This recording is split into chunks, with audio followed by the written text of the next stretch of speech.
성도 여러분, 5월 10일 수요일입니다. 교회에 대한 가르치심, 성령의 가르치심, 그리고 능력, 전도와 선교, 하나님의 그 행하시는 일들을 살펴보는 사도행전 시간, 우리가 기도하며 기대하며 하나님을 바라보며 하나님 말씀을 통해서 은혜 받는 시간입니다. 여러분, 열왕기상 18장 24절 18장 전체의 말씀에 보면 하나님의 사람 엘리야가 바알과 아세라의 선지자 850명과 함께 서 있습니다. 갈멜산에 서 있습니다.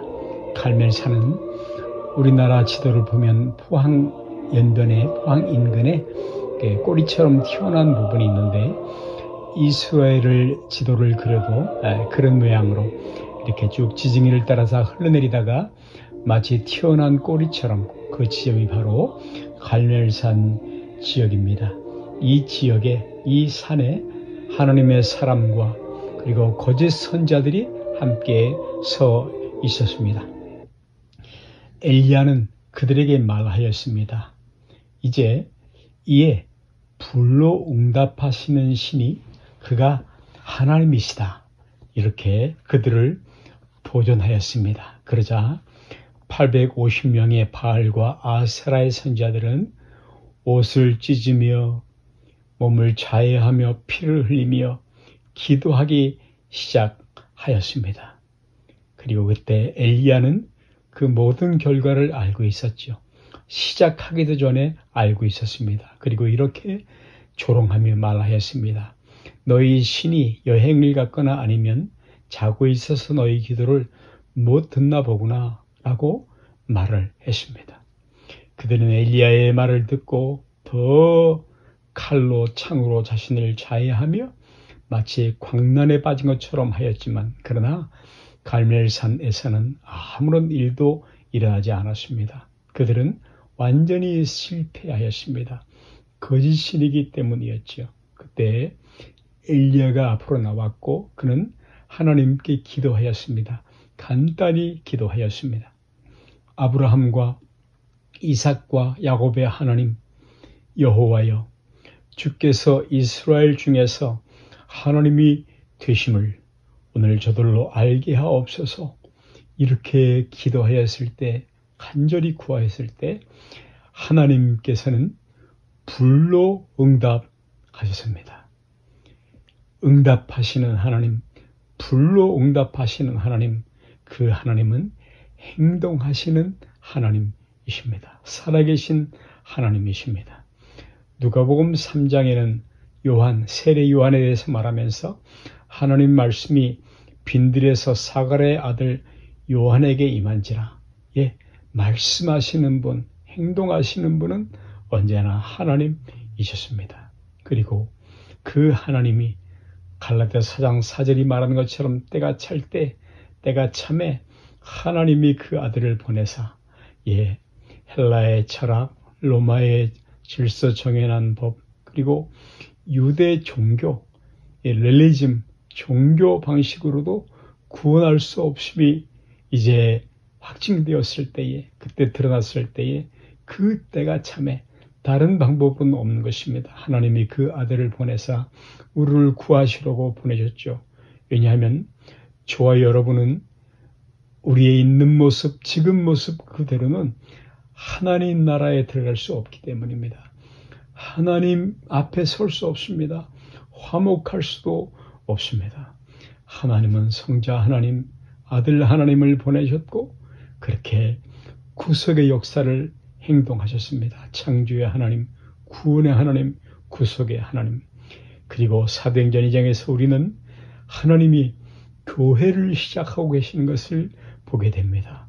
오순절날이 이미 이름에 저희가 다 같이 한 곳에 모였더니 그때에 호련히 하늘로부터 급하고 강한 바람 같은 소리가 있어. 사랑하는 여러분, 하나님은 일하고 계셨습니다. 행동하고 계셨습니다. 만일 교회가 우리 인간들만의 작품, 머릿속에서 이성 속에서 나온 어떤 작품이었다면 다른 세상의 많은 제도들처럼, 아니 제국이 멸절하는 것처럼 그렇게 교회도 이미 오래전에 사라졌을 것입니다. 그렇지만 여러분, 어떻게 교회가 존재를 합니까? 오늘도 공산치 않아 심히 핍박받는 땅에서, 모슬렘의 땅들에서, 무슬론의 땅들에서 어떻게 교회가 존재합니까? 이의 답은 하나님께서 교회에 임하셨기 때문입니다.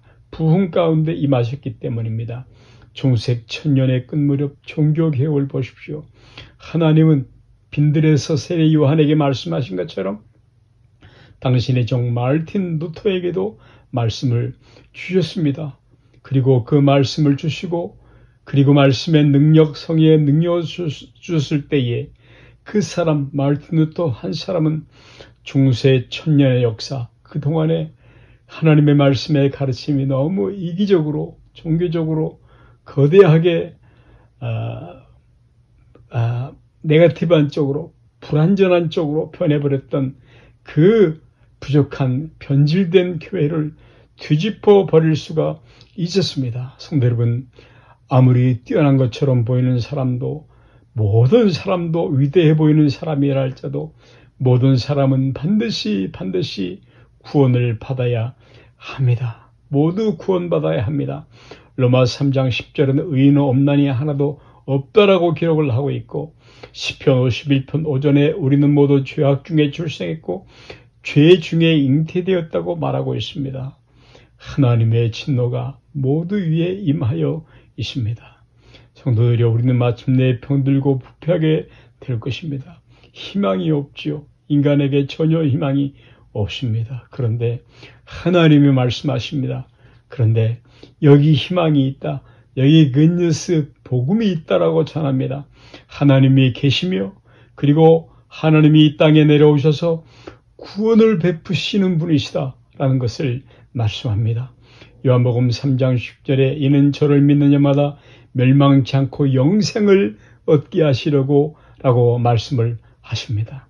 하나님은 독생 성자를 이 땅에 보내셨고, 그 아들이 하나님께 순종하여 몸이 찢기며 피를 흘리며 마침내 죽으셔서 우리를 구원하시기까지 사랑을 하셨습니다. 기독교 신앙은 우리가 반드시 구원받아야 하며, 하나님께서 우리들에게 이 구원받을 수 있는 방법을 보내주셨다는 것입니다.